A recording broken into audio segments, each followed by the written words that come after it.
friends, and welcome back to the channel. If you're new here, I'm Claire and this is The Wanderless Way. Firstly, let me say thank you to everybody that likes, comments, subscribes and shares these videos. Each little action that you make helps the channel to grow, and for that I am truly appreciative. So, you have asked me for more spooky wanderings, you've asked me for more ghost stories, and so today in this episode, that is exactly what I am bringing you. I am here in West Yorkshire, in the town of Pontefract. Now, some of you may know Pontefract for those licorice tasting cakes. However, the stories I'm about to share with you today are not sweet at all. This town has two sites of some very famous hauntings, and therefore I'm going to share those stories with you. So, there's a lot of spooky wandering to do today. That's enough waffle. Well, let's wander. Right.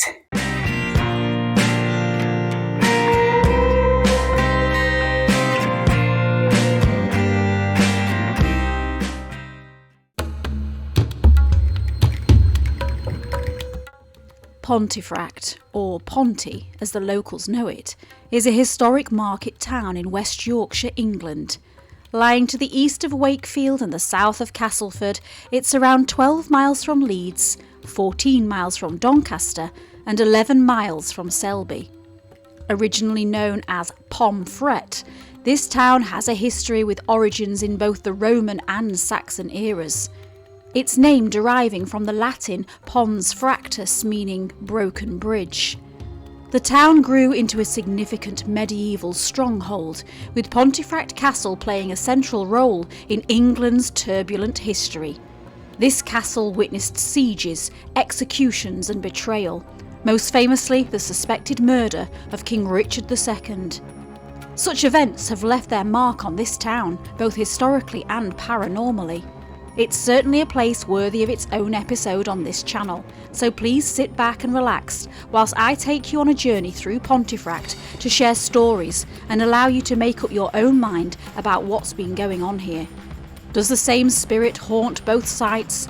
Are there still whispers from that long and blooded past? And how did this seemingly normal Yorkshire town become such a hotbed for paranormal activity? The very first part of this trip, my friends, brings us to Pontefract Castle, which has a very dark and bloody history, including the murder of an English king. Our first stop is the infamous Pontefract Castle, built in the 11th century and once one of the mightiest fortresses in England. Even as a ruin, this site is impressive. The castle has been the location of many intriguingly dark stories, and it was here that in 1541 Henry VIII brought his new wife Catherine Howard alongside his friend Thomas Culpeper. I'm currently standing in the Elizabethan chapel here at Pontefract Castle. Now behind me, if you can see just there, they are the royal apartments. Now that is where King Henry VIII and his court would have stayed when they came to visit Pontefract Castle. That visit that he made with his new wife Catherine Howard and his friend Thomas Culpeper was to be a visit that went down in history, because it is here that Thomas Culpeper and Catherine Howard are believed to have started that dramatic love affair. And the reason that Henry was suspicious? Well, he found a letter written by Catherine which basically said, "Hey, Thomas, quite fancy you," that sort of thing. The pair of them were executed without trial, and that happened at the Tower of London. But obviously, Pontefract Castle is where the story began. So it's another bloody tale in the castle's history. Catherine Howard was the fifth wife of King Henry VIII, and she was married to him for just 2 short years. Cousin to his previously beheaded wife, Anne Boleyn, Catherine was more than 30 years younger than the king, and said to have been cheerful, light-hearted and affectionate. It's long been a debate with historians as to whether Catherine was indeed everything she was accused to be, or that, like his other headless wives, she too had just been a victim, a pawn to the king's ruthless game of love, war and power. Whatever the historians think, there's no denying that this part of the story, which began here at Pontefract Castle, is a remarkable point in Tudor history. It was the year 1541, and during his royal progress to the north, Henry VIII with his entourage landed here at Pontefract Castle. Soon after, a treasonous love letter was found that would result in a bloody ending and Catherine's demise. Now preserved at the National Archives, the letter from Catherine to Culpeper reads, "It makes my heart die to think I cannot be always in your company," and "For I never longed so much for a thing as I do to see you and to speak with you." She goes on to sign the letter, "Yours as long as life endures." As is the way of Henry's court, Catherine was arrested and confined at Ciron Abbey before being moved to the Tower of London. On February the 13th, 1542, she was executed on Tower Green. Her final words, reportedly expressing repentance, "I die a queen, but I would have rather died the wife of Culpeper." Unfortunately, there are no reports of Catherine's ghost lingering around Pontefract Castle. Perhaps the memory is too painful here. But if you do want to know where she hangs out, then I'm told you need to go to Hampton Court Palace, where her anguished screams are said to echo through the haunted gallery.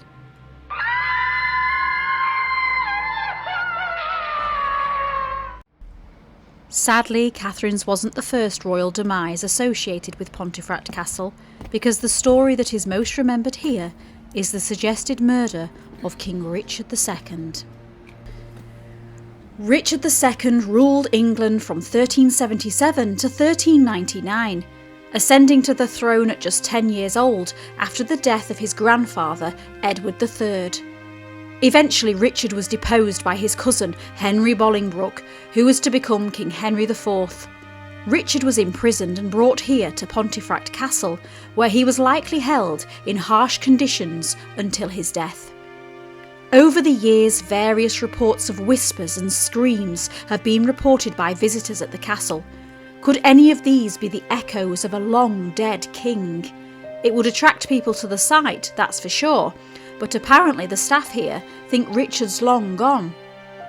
Official accounts claim he died of starvation in February 1400, but rumours of foul play circulated wildly, including a talk of poisoning. Many believed Richard was deliberately murdered to eliminate any threat to Henry IV's reign. Richard's death marked the end of the Plantagenet dynasty's main line and ushered in the Lancastrian era.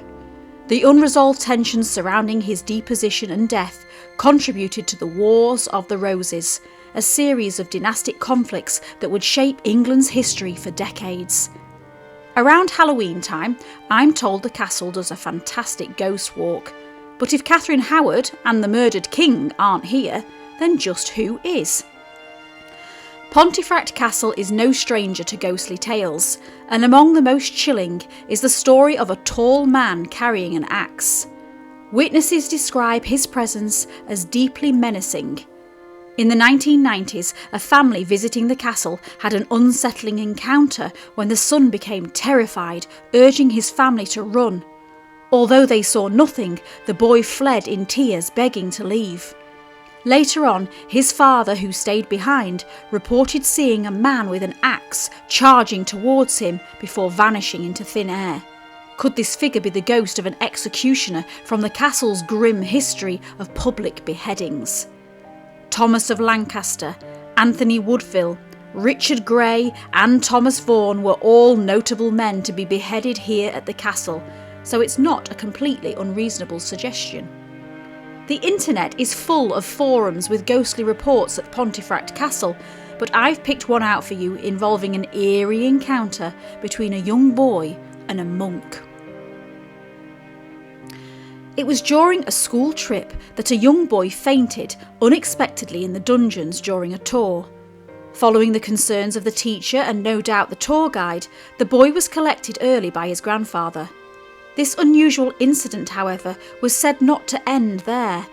From that night on, the young schoolboy describes how he suffered dark and vivid dreams. He spoke of it to his parents, who quickly put it down to nightmares. Nothing to worry about.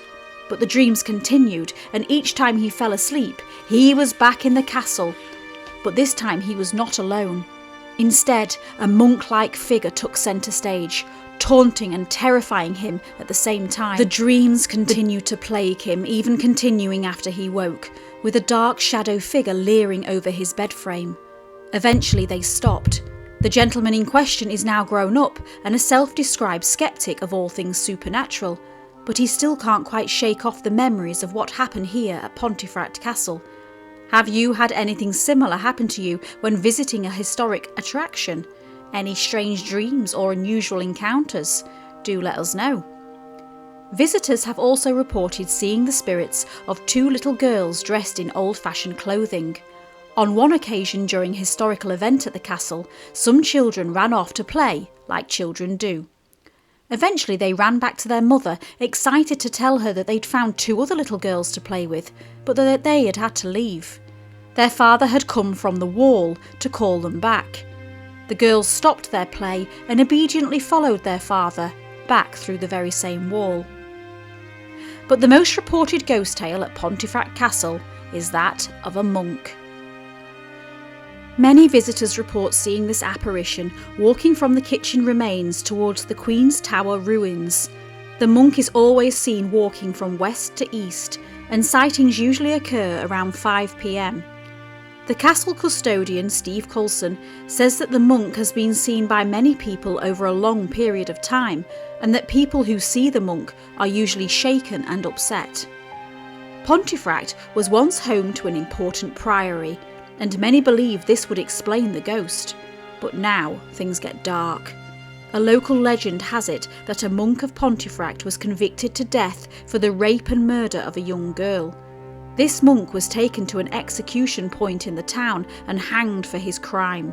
He may have taken his last breath on that day, but did he ever really leave Pontefract?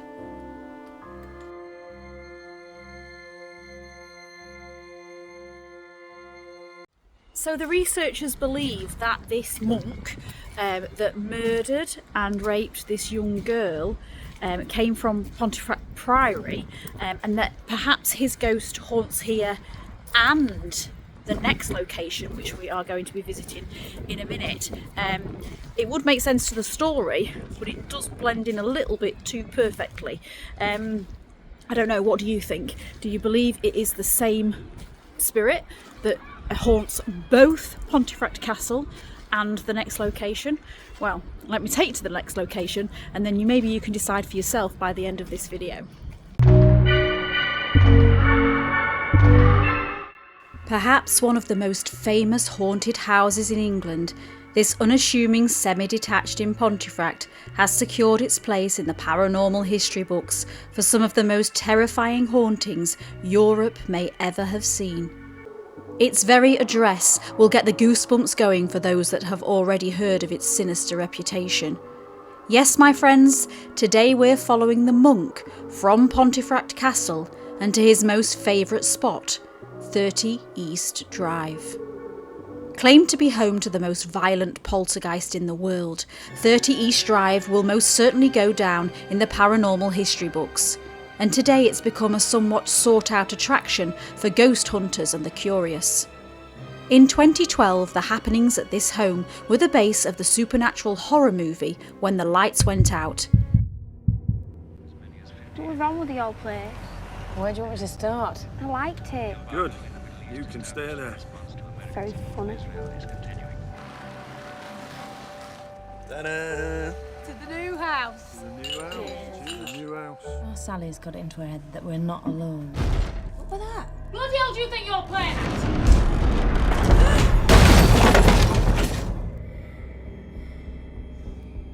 Why are you crying? Would require an exorcism. Sudden and unprovoked death. Hasten to our call to help.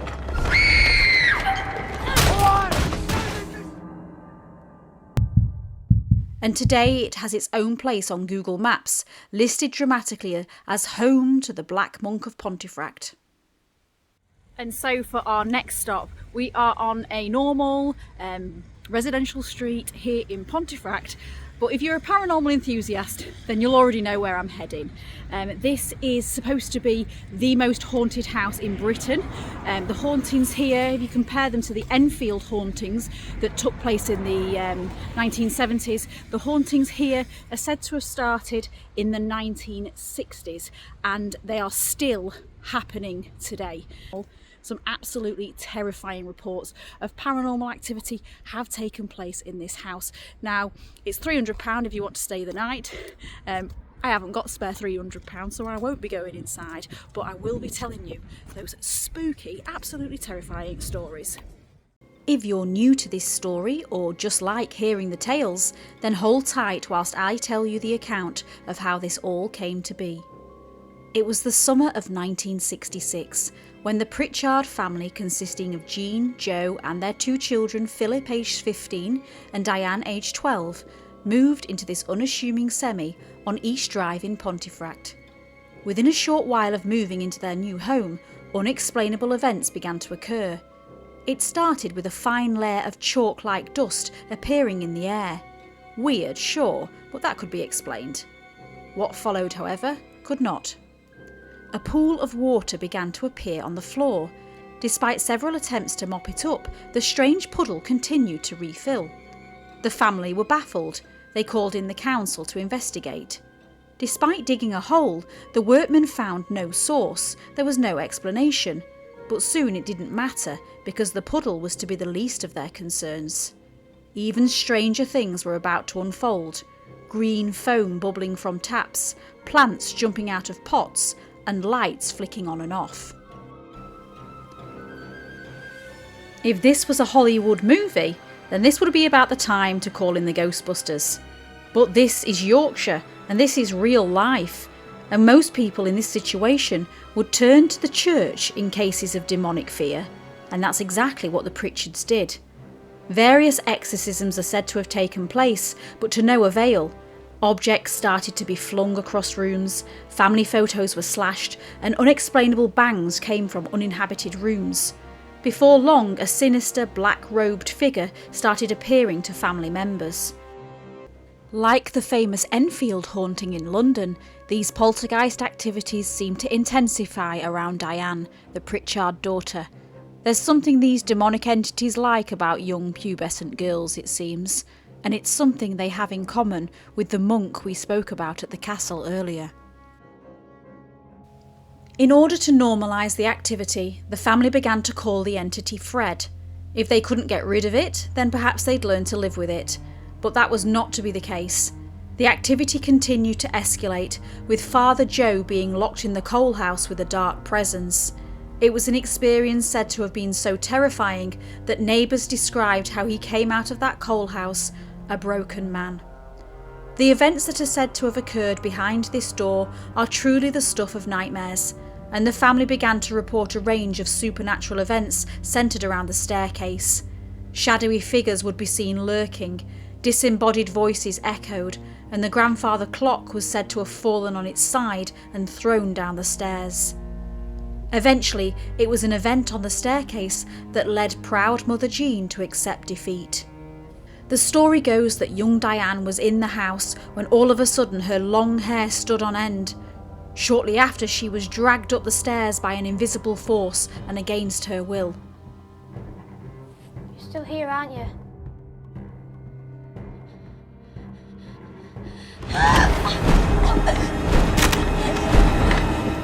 It was time to get out. The family cut their losses, leaving their home and Fred behind them. Today the house remains locked in that moment, becoming somewhat of a shrine to its dark associations. It's now owned by film producer Bill Bungay, who decided to buy it after making the movie when the lights went out there. He won't sleep in it himself and advises others not to either, but if they decide to ignore his guidance, then it is available on a bed, no breakfast sort of deal. There's no Ouija boards allowed, however, and exorcisms are banned. Since opening to the public, the activity is said to have continued, and the booking website lists some of the most recent happenings reported by guests. Yes, there are people who have been and experienced nothing, but then there are others who report jugs of water refilling by themselves, phones being drained of battery, and Bibles being thrown at guests. But where does the Black Monk feature in all of this now? Does he still reside here, close to his execution site, or has he just opened the door for other entities to emerge? Although there are some historical links to back up the monk's story, there's no concrete evidence which I could find that suggests 30 East Drive was indeed his execution spot. But there's definitely something sinister being going on here for the amount of reports to still continue. What do you think? Do you believe in it all, or are you a skeptic? Would you dare spend the night at 30 East Drive? Whether you're a believer or not, there's no denying the impressive fascination with a legend that continues to fuel speculation and curiosity. It's a story and a town that is clearly cementing its place as a chilling chapter in British paranormal history. Thank you to everybody for watching. I hope you've enjoyed the video. I hope you're not going to have nightmares tonight, or maybe that's what you wanted. I don't know. But if you do have any ghostly stories to tell me, or if you know of anywhere in Britain that you might think might be of interest to this channel, then please do feel free to drop it in the comments or send me an email directly. That's enough for today. Hopefully I will see you on the next episode.